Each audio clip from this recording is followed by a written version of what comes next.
네, 핵심 이슈를 짚어보는 10분 인터뷰 시간입니다. 전 국민 재난지원금을 두고 이재명 대선 후보와 정부가 서로 이견을 보이는 상황이 벌어졌죠. 자, 오늘은 이재명 후보의 경제 책사 최백은 건국대 경제학과 교수를 모시고 추가 재난지원금 그 외에도 기타 경제 공약들에 대해서 10분 인터뷰를 좀 넉넉하게 쓰도록 하겠습니다. 최백은 교수 스튜디오에 나와 계십니다. 교수님 어서 오세요. 네, 안녕하세요. 네. 예. 아이고 오랜만에. 예, 오랜만에 뵙습니다. 경제 책사.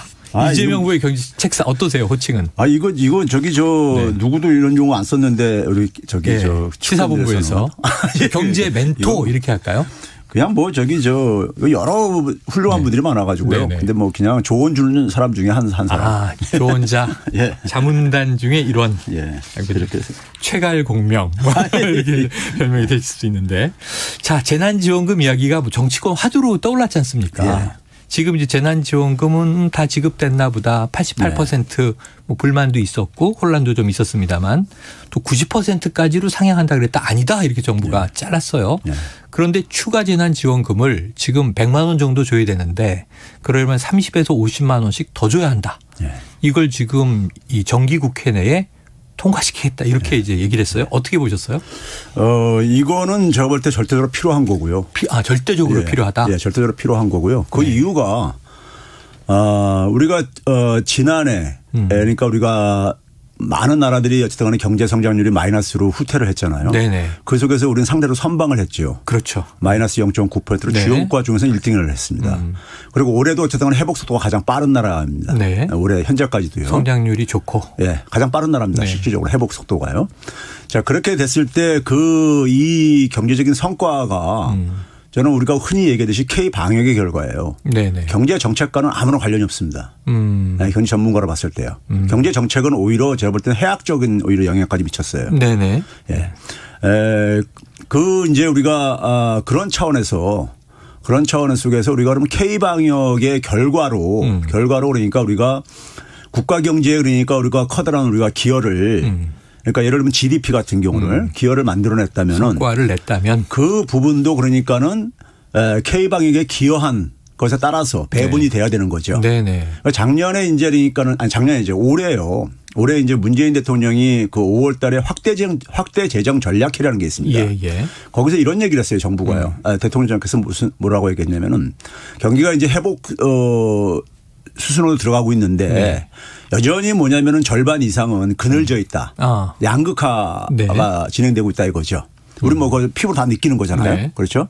그렇게 봤을 때 빠르게 회복되는 부분들 수출 같은 경우 빠르게 회복이 되고 있고요. 내수는 가고 있는데 올해 지금 3분기에 지금 성장률이 얼마 전에 발표가 됐잖아요. 네. 0.3%로 생각보다 굉장히 저조하게 나왔죠. 나왔는데 정부의 기여도가 0%입니다. 민간이 0.3%를 만들어냈는데 문제는 뭐냐면은 정부가 그러니까 이렇게 엄중한 상황 속에서 이렇게 성장률에 기여를 못했다는 것은 저는 굉장히 이건 반성을 해야 된다고 생각합니다. 반성을 해야 된다고 생각하고요.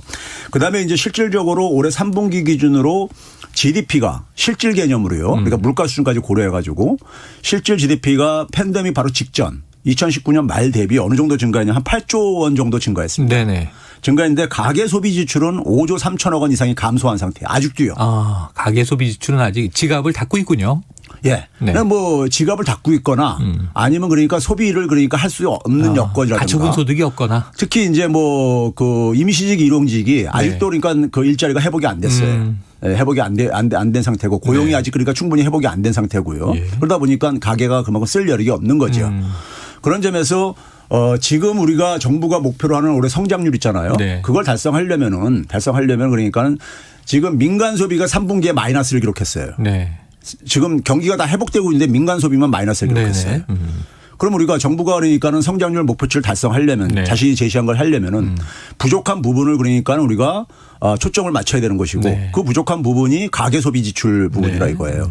그런 점에서 전 국민 재난지원금이 지금 상황 속에서는 방역을 같이 이렇게 우리가 협조를 해야 되는 상황 속에서는 가장 그러니까 효과적인 방법이 소위 소멸성 지역화폐로 그러니까 전 국민한테 주는 게 가장 효과적이라는 점에서 이건 반드시 필요합니다. 절대적으로 필요하다 이렇게 얘기를 해 주셨고 지금 지난해와 올해 경제 전반을 짚어주셨는데 귀에 쏙 들어온 말은 정부의 이 어떤 성과는 제로다. 예. 그리고 오히려 경제 정책은 해악을 줄 수 있었는데 예. 문제는 K 방역의 성과가 예. 경제의 성과로 이어졌다. 이렇게 정리해 주셨습니다. 반드시 필요하다 얘기해 주셨어요. 그런데 지금 이재명 후보는 이걸 강조를 했고 민주당은 지원하겠다. 예. 뭐 입법이 필요하다는 입법 제도화 하겠다는 입장인데 정부가요. 예. 김부겸 국무총리가 바로 이런 지하에 주머니를 뒤진다고 돈이 나오겠느냐. 재정 여력이 없다. 여기서 좀 단칼에 자르는 듯한 예. 발언을 했습니다. 예. 지금 곳간을 두고 신구 세력이 알력 다툼하는 거 아니냐. 뭐 야당을 비롯해서 이런 이제 표현, 비판까지 나올 정도로 의견이 엇갈리는데 지금 정부는 지금 잘못하고 있는 건가요? 이 곳간지기 역할을 그렇죠. 풀어야 된다. 아니 재정이라는 것은요. 네네. 제가 이제 30년 넘게 선생 생활하면서요. 네네. 오래 하면서 하셨네요. 경제 문제는 돈의 배분 문제입니다. 아, 돈의 경제는 배분 돈의 문제예요. 배분. 그러니까 우리가 민간 영역에서 돈을 배분을 하는 게 금융 이런 시장 쪽인 것이고요. 네. 그다음에 공공 영역에서 돈을 배분하는 게 재정이에요. 재정 자원의 운용은 누가 결정하는 거냐? 선출 권력이 하는 거죠. 네네. 그렇죠? 그렇죠. 선출 권력이 하는 거죠. 네. 그래서 여기는 민주주의 원리가 작동을 해야 되는 겁니다. 그러니까 시장이나 금융은 뭐냐면 1원 1표가 작동하는 거예요. 네네. 돈이 많은 사람이 예. 더 그러니까는 우리가 유리한 게임을 할 수밖에 없어요. 그렇죠. 그런데 재정은 뭐냐면은 1인 1표의 영역입니다. 근데 이걸 지금 뭐냐면은 관료라든가 네. 재정 관료 집단이 자기들 그러니까 관점에서 심지어는 자기들의 조직의 이익을 위해 가지고 이익을 위해서 재정 운용을 하면 안 되는 거죠. 네. 국민들의 이익 관점에서 해야 되는 거잖아요. 그래서 우리가 지난번에 그러니까 우리가 소위 말해서 위로금 성격으로 줬을 때 88%. 네. 88이라는 수치는 어디에도 없는 거예요, 세상에요. 이론적으로도 없고 네. 역사적으로도 없고. 88만 원 세대라는 말은 들어봤습니다만 예. 책 제목이기도 88이라는 수치는 그러니까 어떤 그 논리를 갖다 대도 네. 정당화시킬 수 없는 논리예요. 왜 88이냐 그러면 예. 그래서 제가 이제 이런 얘기까지 했어요. 그렇게 88로 이렇게 했던 이유는 뭐냐면은 99.9%를 주더라도 전체한테는 못 주겠다. 이 아집이 묻어나 있는 거예요. 100은 못 준다. 그렇죠. 전체한테 주는 것은 못 하겠다는 거예요. 그럼 아집이다. 그때는 뭐냐면 이것이 재정을 운용하는 것에 있어서 어쨌든 간에 어떤 하나의 이념이 개입되고 있는 거예요. 자신의 그러니까 어쨌든 간에 신념, 좋게 말하면 신념으로 포장된 네네. 거고요. 네. 그런데 경제 정책은 과학이어야 됩니다. 과학이 되는 거예요. 본인들이 88을 할 때는 88에 근거를 대야 되는 거예요. 네. 그리고 곳간이 비었다고 할 때도 근거를 대야 되는 거예요. 네. 근데 근거 없이 그냥 그러니까는 곳간이 비어가고 있다. 네. 그러다가 얼마 전에 이렇게 사과까지 했잖아요. 예. 국회 나와서 그러니까요. 세수 추계 잘못한 거 가지고요. 네네네. 그러니까 그게 그러니까 보니까는 뚜껑 열어보니까는 재정이 쌓이고 앉아 있는 이런 결과를 네네. 스스로 그러니까는 이런 결과를 만들어냈잖아요. 곳간에 여력이 있는데 예. 없다고 얘기를 초과세수라는 한셈이 됐다? 것은 뭘 의미하냐면요. 네. 뭘 의미하냐면 그만큼 세금을 더 걷어들인 거잖아요. 예상보다도요. 그렇죠. 그러면 민간이 그만큼 수입이 줄어든 거죠. 그렇죠. 그렇죠? 네. 민간이 그만큼 지출을 못하는 겁니다. 그 결과가 경제 성적표 그대로 나오잖아요. 네네. 가계 소비 지출, 민간 소비 지출이 마이너스로 기록된 게 그런 이유인 거예요. 그러니까 경제는 그러니까 이 수치라는 건 거짓말을 안 해요. 네. 안 하는데 그러니까 적어도 자기들이 정책적으로 하려면은 적어도 그러니까 그 근거를 논리를 네. 제가 이걸 작년에도 계속 선별 이 지원 이거 가지고 많이 토론회 당사자로 네, 참석한 네. 사람인데 제가 제시하는 수치에 대해서 반박할 수 있으면 좀 반박 좀 해달라 했어요. 네, 네. 그러면 제가 동의할 테니까 저도. 아.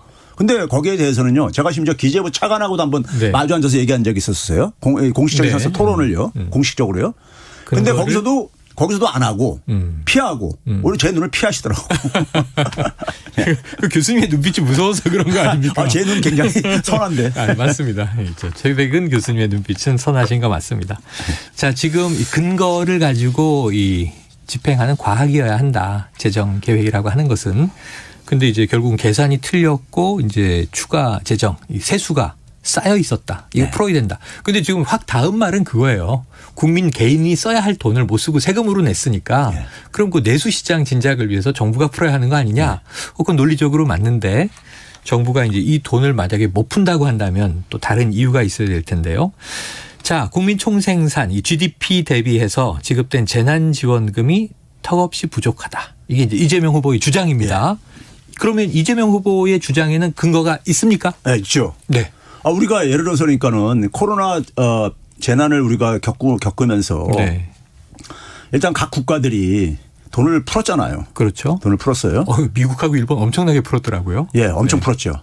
근데 뭐 GDP 단위가 워낙 크니까는 네. 경제 규모가 크고 그다음에 국민도 우리보다 많으니까는 네. 절대적인 규모만 가지고 비교하면은 네. 너무 좀 단순하게 이제 비교하는 네. 것이고요. 네. GDP랑 국민 숫자까지 제가 비교해서 계산을 해봤어요. 비율과 비중으로. 예. 네. 그러니까 그렇게 하면 좀 합리적인 거잖아요. 그렇죠. 그랬을 때 소위 G7 주요 국가들, 싱가포르도 마찬가지 네. 포함해서 제가 뭐 G7 얘기하면 기축통화국가라는 이런 얘기를 하고 그래가지고. 그 얘기 많이 하더라고요. 그러니까요. 그거 미국은 달러, 일본은 뭐 N. 그거 아무 관계가 없는 관계없이. 얘기입니다. 예. 네. 근데 이제 1인당 적게는 그러니까 적게 쓴 나라. 적게 쓴 나라. 재정을 굉장히 하여간 건전하기보다도 굉장히 재정을 그러니까 좀 긴축적으로 운영하는 나라가 네, 대표 네. 독일 같은 나라입니다. 유럽에서는요. 근데 가장 적게 쓴 나라들에 비해서도 1인당 기준으로요. 네. 그다음에 경제 규모 GDP 대비로. 비교해서도 상대적으로 비교를 해서도 1인당 국민들한테 91만 원을 적게 썼고요. 많게는 863만 원이 적게 썼어요. 그러니까 독일하고 비교하면 90여만 원 적게 썼다. 예. 아주 적게 쓴 나라가 독일인데 독일보다 적다. 그렇죠. 한 91만 원 정도가 되고요. 예. 그리고 뭐냐 많게 지출한 나라들에 비하면 한 863만 원 정도. 이거 뭐 900만 원 내외 덜 쓴 예. 거네요. 그렇죠. 1인당. 그렇죠. 1인당이요. 어떻게 이게 어쨌든 간에 지금 보게 되면 이렇게 이제 적게 쓰다 보니까는 어떤 일이 생겼냐면요. 자, 코로나 팬데믹 상황 속에서 돈을 풀 수밖에 없었어요. 네. 경제가 자유낙하하는 상황이니까요. 네. 그러면 돈을 푸는 거는 기본적으로 가장 돈을 푸는 원천은 뭐냐면 중앙은행입니다. 네. 그렇죠? 중앙은행이 그렇죠. 돈을 찍어내니까요. 중앙은행이 돈을 풀게 되면 대개 누굴 향해서 푸냐면 시중은행을 대상으로 풀어요. 그렇죠. 순서가. 뭐 금리를 바닥까지 내리고 또 추가로 대출도 해주고 네. 막 그렇게 하잖아요. 네. 그러면 시중은행으로 흘러 들어간 돈들이 가게나 기업들 소상공인들한테 네. 어떤 식으로 하냐? 대출 형식으로 하는 거죠. 대출로 가죠. 대출로 맞습니다. 가죠. 그러면 그러니까 민간 부분이 부채가 증가하는 거죠. 그렇죠. 그렇죠. 그런데 중앙은행에서 돈을 푸는 거를 정부가 그러니까 예를 들어서 그걸 인수를 하면은 네. 채권을 발행해서요. 그러니까 시중은행으로 안 보내고. 예, 네. 정부가 인수를 하게 되면은 그 돈을 가지고 정부가 그러니까 그것을 맞춤형으로 쓸 수가 있죠. 네. 배분할 수가 있을 게 네. 아니겠습니까? 필요한 곳에.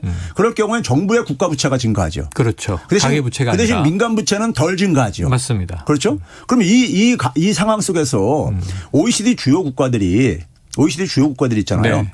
아주 재밌는 패턴이 발견되어져요. 뭐냐면은 가계 채무는 굉장히 안정적으로 관리를 했어요. 팬데믹 네. 상황 속에서. 네. 국가 채무는 아주 폭증을 했고요. 예, 예. 왜 그러냐면요.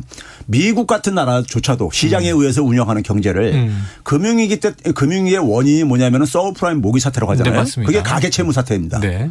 근데 그 당시 그러니까 가계 채무가 터지니까는 폭발했죠. 국가 채무도 폭발을 했던 거예요. 네네. 뒷수습하려다 보니까요. 네네. 그래서 교훈을 얻은 거야. 가계가 그러니까 무너지게 되면은 이게 그러니까 피해가 너무 극심하다. 네. 그 결과를 알고서는 유로존 위기를 겪은 나라도 마찬가지입니다. 그래서 가계 채무는 관리하고 국가 채무를 했는데 이건 상식적인 거예요. 네. 정부하고 가계하고 누가 방어 능력이 있냐 이거예요. 네. 자금 조달 비용도 누가 더 낮냐 이거예요. 네. 당연히 정부가 낮죠. 네, 네. 국채 발행 그렇죠. 금리가. 여러 가지로. 그렇죠. 그리고 정부는 뭐냐면은 그 부채가 만기가 돌아와도요. 원금은 돌려받기를 할 수 있어요. 네, 네. 예? 이게 민간 채무하고 큰 차이입니다. 기본적으로요. 예. 민간은 근데 상환을 해야 되잖아요. 그거 만약 연기 안 해주잖아요. 네. 그렇죠. 그런 점에서 가계가 방어 능력이 없는 거예요. 근데 우리는 지금 가계 채무가 지금 그래서 폭발적으로 증가했단 말이에요. 가계가 채무가 증가하니까 당연히 어떻겠습니까? 원리금 상환 부담 때문에 예. 그만큼 지출을 못하죠. 가처분 소득이 그렇죠, 줄어드니까요. 그렇죠. 그래서 지금 민간 가계 소비 지출이 이렇게 회복이 안 되는 이유인 거예요. 아주 귀에 쏙쏙 들어옵니다. 저는 이해가 아주 잘 되는데요. 그러니까 예. 국가가 이 채무를 끌어안지 않으면 어차피 가계 쪽으로 밀려나가는 예. 이게 시속 게임인데 국가가 끌어안아주고 그리고 또 한 가지가 뭐냐면요. 네. 국가 채무 관리할 때 우리가 이 국가 채무를 가지고 겁박을 하시는 분들이 네. 흔히 그러니까 무슨 앞으로 몇 년 안에 500조가 증가한다 몇 조가 증가한다 이렇게 네, 얘기하잖아요. 네. 이 절대액으로 얘기하는 건 아무 의미가 없어요. 자, 예를 들어서 우리가 예를 들어서 1000조일 때 네. GDP가 1000조일 때 500조면은 50%잖아요. 그렇죠. 부채 비율이. 그러면 GDP가 2000조가 됐을 때 네. 국가 채무가 1000조가 되더라도 50%는 똑같은 맞습니다. 거잖아요. 비율은 똑같죠. 근데 500조가 증가한 거잖아요. 근데 이 절대량은 2배 늘었죠. 근데 이게 아무 문제가 안 되는 게 부유한 사람하고 네. 소득이 낮은 사람하고 네. 부채를 똑같이 비교할 수 없는 거잖아요. 그렇죠. 맞습니다. 연봉이 1억인 사람하고 연봉이 그러니까 3천만 원인 네, 사람하고 네, 네. 부채를 감당할 능력은 차이가 있는 거잖아요. 네. 그래서 소득 대비로 해야 되는데 맞습니다. 우리가 예를 들어서 가계 소비 지출이 살아나야지만이 네. 경제에서 가장 큰 부분이 가계 소비입니다. 기업 수입보다 더 크고 네. 수출보다 더 커요. 근데 가계 소비가 살아나면 GDP가 증가하잖아요. 네. 분모가 증가한다고요. 분모가 증가하게 되면 채무가 증가하더라도 이 증가 속도를 낮출 수가 있는 거예요. 그렇습니다. 예. 그런 점에서 그러니까 이 가계 소비를 가계를 그러니까 선진국가들이 방어했던 이유가 예. 바로 거기에 있는 거예요. 지금 아니 아까 경제 책사라고 말씀드린 게 크게 어폐가 없는 게 예. 제가 바로 앞에서 눈을 마주하면서 듣다 보니까 자꾸 설득이 되잖아요. 너무나 일리가 있고 이제 경제 어렵지 않아요 이런 생각이 들어오면서 아 이게 가계부채와 국가부채의 관계성이 이런 거구나. 상관성이 쏙쏙 들어옵니다. 지금 청취자 여러분도 상당히 호응이 있어요. 8360님과 8081님. 와 최백은 교수님이시네요. 늘 방송 잘 듣고 있습니다. 또 박원경님. 최백은 교수님 예전 4시 최경영의 경제쇼 때 들었는데 쉽고 화끈하게 경제 이야기 잘하시더라고요. 귀에 쏙쏙 들어옵니다. 또 5357님. 돈 준다는데 싫어할 사람 없죠? 그런데 그 돈은 어디서 나오나요? 지금 그 설명을 해주고 계신 겁니다. 자, 8096님, 이 세금은 다 누가 내나요?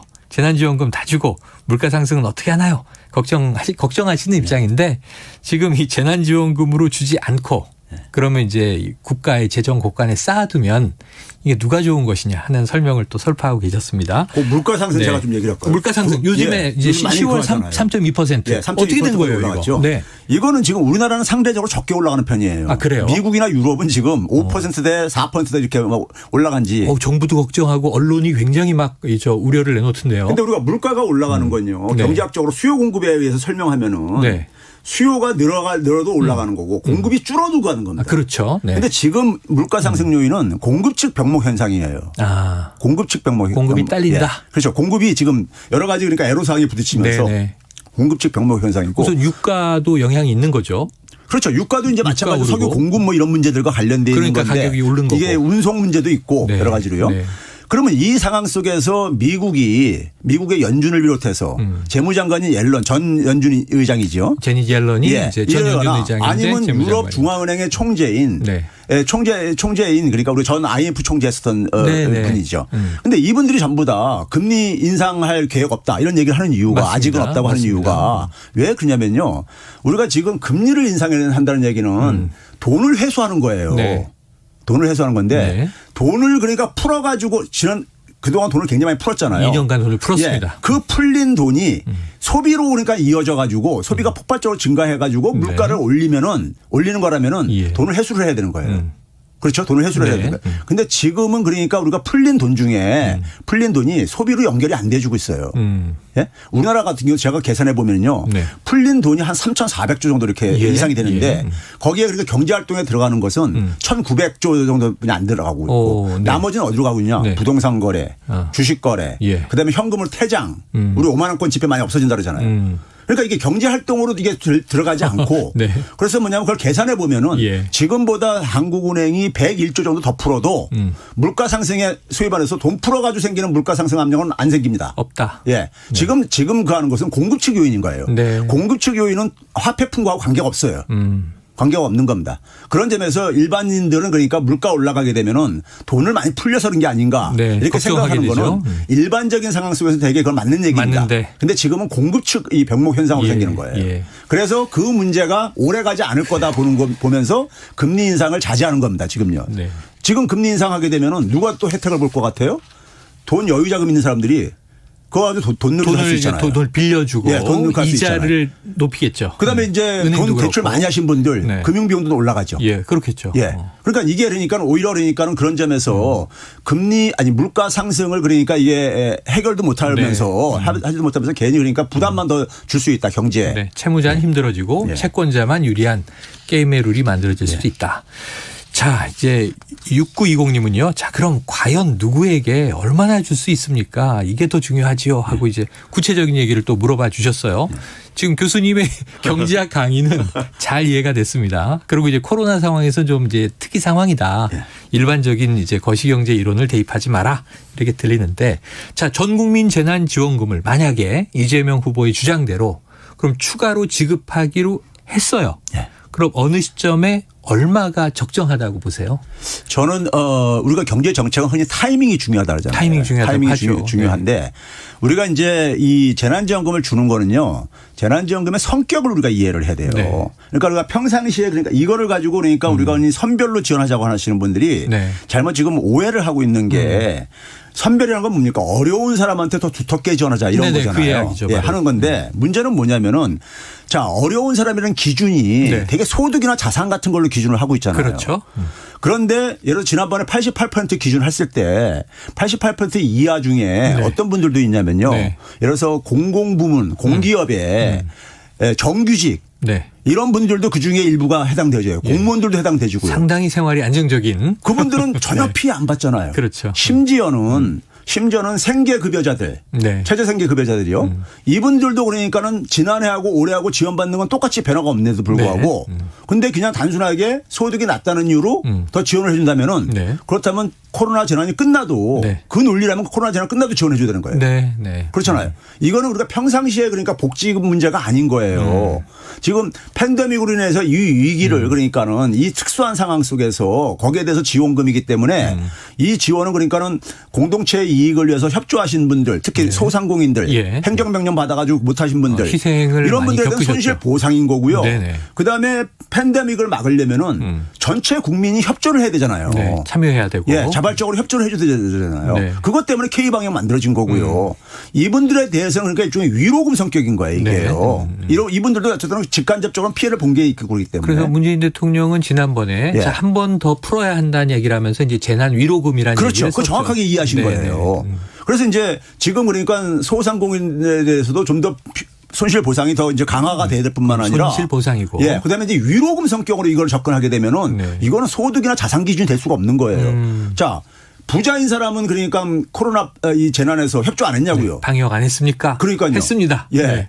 그렇잖아요. 그렇습니다. 그런 점에서 그다음에 또 한 가지 뭐냐면은 이분들한테 소멸성 지역화폐를 주게 되면은 결국은 이게 어디로 최종적으로 어디로 기착되느냐? 네. 소상공인 주머니 들어가잖아요. 그렇겠죠. 다 쓸 수밖에 없잖아요. 그러니까 이제 현금으로 주는 게 아니고 예. 일정 기한 내에 예. 이 드린 뭐 50만 원 금액을 예. 요 지역에서만 쓰십시오. 그렇죠. 하고 이제 말씀하신 대로 소멸성 예. 지역 상품권 기능으로 주는 거죠. 이게 그러니까 소상공인들 손실 지원도 되는 거예요. 네. 소상공인들 손실은 두 가지로 생깁니다. 크게요. 하나는 비용 측면. 네. 비용이 뭐냐면 그러니까 우리가 임대료라든가 임대료, 인건비라든가 이런 것들이죠. 그렇죠. 반면에 매출, 수입 측면에서 생기잖아요. 네, 그렇죠. 수입 측면을 지원해 줄 수 있는 가장 효과적인 게 이 전 국민 이게 그러니까 유로금 같은 경우에요. 이거 쓰게 되면 소상공인들 주머니로 들어가잖아요. 최종적으로는요, 다요. 교수님 이해가 딱 됐는데 예. 그래서 이 타이밍이 중요하잖아요. 예. 언제 주면 좋습니까? 저는 이거는 그러니까 가능한 한 빠를수록 좋아요. 빠를수록 좋다. 예. 이런 것들이 그러니까 정치인이나 행정이 예. 이런 거 가지고 이런 걸 결정을 했으면은요. 돈을 어떻게 마련하냐는 것은 얼마든지 마련할 수 있는 건 있습니다. 근데 가능한 한 빨리 해야지만이 지금 성장률이 지금 둔화되고 있거든요. 지금요. 예? 둔화되고 있고 가계 소비가 지금 거되고 있고 불안을 느끼면서 그러니까 이 부분을 그러니까 빨리 그러니까 효과를 이거를 차단시켜야 되는 거예요. 그런 점에서는 그러니까 가능한 한 빨리 책정을 하는 게 좋다. 지금 그 말씀 들으니까. 더구나 내년 초에 하게 되면은 선거가 있잖아요. 그렇죠, 선거 그렇죠. 임박해서도 돈 푼다 그럴 테니까. 지금도 이미 그 얘기를 하고 있습니다. 예, 그래도 어쨌든 지금 풀게 되면은 네. 예? 선거 임박해가지고 전에 그 내년에 시기보다는 푸는 것보다는 예. 지금 빨리 푸는 게 낫다. 아니 지금 마침 11월에 중순까지 그 코리아 세일 페스타가 시작됐는데 뭐 가전제품 40% 최대 할인, 가구 50% 최대 할인, 신차 사면 뭐 이제 증정품 드립니다. 요때 좀 돈 썼으면 좋겠는데 가처분 소득 늘려주면 좋겠네요. 자, 근데 이제 타이밍이 어떻게 될까? 그 얼마 줘야 한다고 생각하세요? 타이밍은 빠를수록 좋다. 예, 저는 이제 우리가 쓸 여력을 이제 고려를 했을 때, 쓸 여력을 고려할 때 저는 1인당 100만 원도 줄 수 있어요. 아, 그렇습니까? 예. 우리 재정 여건상? 예. 그러면은 지금 한 10조대 얘기하고 있으니까. 예. 100만 지금 원 우리가 100만 원이면 한 20조 내외? 52조 정도 되는 거죠. 52조. 예, 네. 1인당이니까요. 아, 1인당. 우리나라 가구당이 아니라 1인당입니다. 예. 네. 좋은데요? 예. 받는 입장에서는. 예. 네. 상당히 그러니까는 국민들한테 유로금이 되죠. 네. 지난 그러니까 2년 동안에 그 한 것에 대해서 유로금이 된다고 저는 생각을 해요. 그래요. 아마 많은 분들이 100만 원씩 1인당 더 준다고? 그럼 상당한 심리적 위로가 되겠는데 하는 데는 공감하실 것 같은데. 근데 여력이 돼요. 그다음 여력이 되느냐가 예. 고민인데 여력 된다. 예. 네. 여력도 충분하다. 50조 정도 더 풀 수 있다. 지금 이렇게 얘기하셨습니다. 지금 이제 그런데 이재명 후보 그 선대위 출범식 보셨죠? 예. 그때 이제 연설을 길게 했습니다. 쉰 목소리로 길게 했는데 가장 인상적으로 보도된 내용이 이번 정부의 부동산 정책에 대해서 국민들에게 90도로 허리를 꺾어서 인사를 했어요. 사과를 했어요. 그 부동산 정책 대개혁을 해야 한다 이렇게 얘기는 했어요. 예. 어떻게 좀 이 기조를 바꿔야 되는지 남은 시간은 길지 않지만 짧게 듣고 싶어요. 제가 그 문재인 정부 기간 내에 네. 소위 말해서 어느 언론으로부터 문재인 흑기사라는 별명까지 붙었던 사람입니다. 아, 네네. 예. 워낙 방어를 해서. 예. 네. 그러니까 어쨌든 저는 방어라기보다도 가짜 뉴스들을 팩트 이제 중심으로. 전문가로서 평가를 한 것뿐인데 팩트체크. 그러다 보니까 이제 그런 이제 얘기를 들었는데 네네. 근데 제가 이 2년 차 이후부터 네네네. 부동산 정책은 실패의 길로 가고 있고 3년 차부터는 실패했다 이렇게 규정을 한 사람이에요. 그러면 이제 김현미 장관이 재임하고 있을 당시부터네요. 그렇죠. 네. 첫 단추부터 잘못 끼었었어요. 아. 그러니까 부동산을 그러니까 잡을 의지가 네. 그러니까는 대통령은 분명히 그러니까는 저기 방향을 제대로 제시했습니다. 네. 그러니까 그래서 부동산 투기로 돈 못 벌게 하겠다. 네. 그리고 뭐냐면 대규모 양질의 공공임대주택을 공급하겠다. 그걸 통해서 가계부채도 총량 관리를 하겠다. 네. 이거 굉장히 정확한 인식이었던 거예요. 방향은 맞는데. 예, 했는데 처음 대책이 6.19 대책으로 나오잖아요. 네네, 맞습니다. 6.19 대책의 제목이 보게 되면은 네. 주택시장 안정화입니다. 네. 그리고 뭐냐면 선별 맞춤형이 있었어요. 네. 제가 그때 뭐라 했냐면 안정화는 안 된다. 정상화 시켜야 된다. 정상화. 예. 부동산 안정화는 뭐냐면요. 가격이 급등하는 것도 싫고 네. 급락하는 것도 싫은데 네. 문제는 뭐냐면 지금 가격이 적정 가격일 때 그러니까 그거 맞는 얘기예요. 꾸준히 유지되게 하겠다. 예. 네. 지금 가격이 적정 가격이냐 할 때. 근데 네. 가격이 우리가 전문가들 볼 때 너무 높게 지금 올라가 있다 이미. 이거예요. 예. 네. 정상화는 그럼 더 끌어내려야 되는 그렇죠. 거예요. 우리가 하향 안정화까지 그러니까 우리가 각오를 해야 된다 이거죠. 하향 안정화. 그걸 이제 단지 연착륙을 시키는 게 이제 그러니까 기술적으로 중요하지만은 그다음에 뭐냐면 맞춤형으로 선별적으로 하겠다 했었어요. 네. 근데 저는 그렇게 하게 되면 투기 세력한테 못 이긴다. 소위 말해서 풍선 효과 얘기 많이 했잖아요. 네네. 계속 나왔었죠. 그렇죠. 그래서 제가 그 당시 많이 썼던 표현이 뭐냐면 이거 두더지 잡기식 게임은 맞습니다. 좀 기억납니다. 예, 이거 네. 게임 끝나지 않는다. 그렇잖아요. 까지 두드려야 하는데. 예. 그래가지고 그렇게 6.19 대책이 간 다음에 8.2 대책이 바로 2달도 안 돼서 또 나왔죠. 네. 무슨 놈의 정책이 그렇게 흘러간 게 2달 뒤 이제 효과 못 보는 정책이 나오냐고요. 20여 차례 나왔고요. 그리고 나서 뭐냐면 다주택자 투기 수요를 막겠다고 네. 하면서 전문가들이 얘기했던 게 뭐냐면 보유세 강화해야 된다 그러는데 네, 세제 김동연 개편. 부총리가 뭐냐면 보유세 강화는 일체 검토하고 네. 할지 네. 않는다. 그러면서 뭐냐면 또 이제 임대주택 활성화 사업을 해놓죠. 네. 그러니까 한쪽에서는 다주택자들에 대해서 이제 대출을 억제한다면서 한쪽에서는 다주택자들을 그러니까 장려하는 정책이 엇박. 그러니까 이게 그렇죠. 정책이 실패할 수밖에 없죠. 맞습니다. 예. 이해가 됐습니다. 자, 20여 차례 지금 그때 뭐 금융 대출 압박이죠. 예. 그리고 이제 또 하나는 다주택 보유주에게 집 팔게 하겠다. 뭐 양도세, 예. 보유세 이제 강화하는 세제 개편. 마지막에 가서 이제 공급 대책이 나왔는데 그 효과를 보지 못하고 지금 사실 공급 물량은 더 상태에서, 많았어요. 예, 터졌습니다. 훨씬 더 많았습니다. 지금 또 뭐 서울시 이제 오세훈 시장이 예. 8만 호 공급 잘하고 있다 이런 뉴스도 나오던데 하고 다음에는 부동산 정책만 또 예. 한 30분 뜯어봐야 되겠네요. 예. 또 모셔야 되겠습니다. 예, 오늘은 여기까지 예. 주로 이제 재난지원금 관련으로 정리해 보겠습니다. 오늘 말씀 고맙습니다. 네, 감사합니다. 지금까지 최백은 건국대 경제학과 교수였습니다.